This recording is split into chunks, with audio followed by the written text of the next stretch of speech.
Bom, primeiro quero parabenizar o Giuseppe, o Fábio, vocês dois aí que eu estou vendo na tela, pela organização, mais uma vez, de uma audiência pública para tratar de aumento de impostos no Estado. Já foi um sucesso a organização de audiências públicas na ocasião anterior, em que foi apresentada uma reforma tributária que, na verdade, aumentava impostos. Havia pontos positivos, mas havia muitos pontos que levavam a uma arrecadação maior.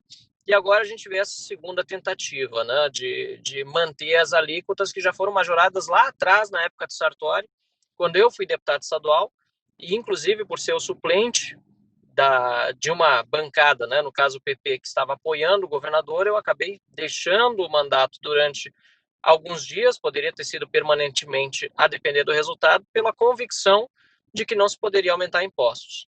E agora, depois de 3 anos, são mais 2, 5, que o governador Eduardo Leite conseguiu de aumento de impostos, de manutenção das alíquotas, e como o Fábio falou mais cedo, né, além desses 5 anos, são mais 4 agora. Então, são 9 anos, na verdade, de aumento de impostos, e o Estado não precisa de mais dinheiro. Sinceramente, o Estado não precisa de mais dinheiro. O Estado precisa cortar gastos, reduzir despesas.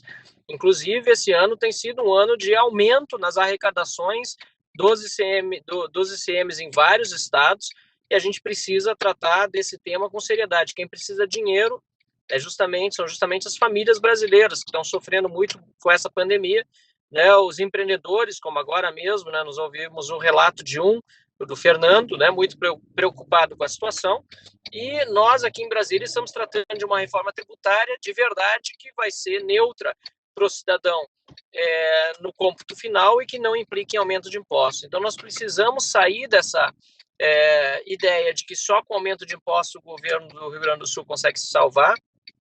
A Ieda Cruzes, lá atrás, também tentou aumentar impostos em determinado momento, não conseguiu, e no fim foi a única governadora que conseguiu entregar um déficit zero nas contas públicas ao longo de 3 anos do seu mandato, demonstrando que a falta de acréscimo na carga tributária acabou facilitando, né, o empreendedorismo no Estado e, ao mesmo tempo, o corte das despesas que era tão necessário. Então, acho que esse é o caminho. Parabéns pela mobilização. Eu vou fazer todo o possível, inclusive, para ajudar as entidades, como na vez passada, que estão divulgando os nomes de quem está a favor e quem está contra dos deputados. Eu vou fazer a mesma coisa nas minhas redes nos próximos dias, para que a população também acompanhe quem são os deputados que estão a favor do bolso do cidadão e quem são aqueles que acham que o Estado pode continuar arrecadando mais, continuar com a máquina inchada e não fazer todas as reformas necessárias.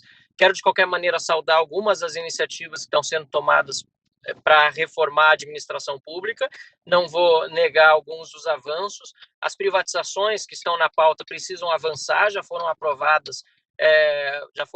algumas fins de plebiscitos que estavam previstos, que nós não tínhamos conseguido quando eu era deputado estadual. Então, preciso parabenizar isso. A PEC do 10º, que está andando na Assembleia Legislativa, também é uma vitória, e a gente precisa avançar nesse sentido. Então, fica aqui sempre o meu cumprimento a todas as medidas do governo do Estado no sentido de redução de despesa e também dos deputados estaduais em continuar nessa senda e diminuindo a carga tributária para o cidadão gaúcho.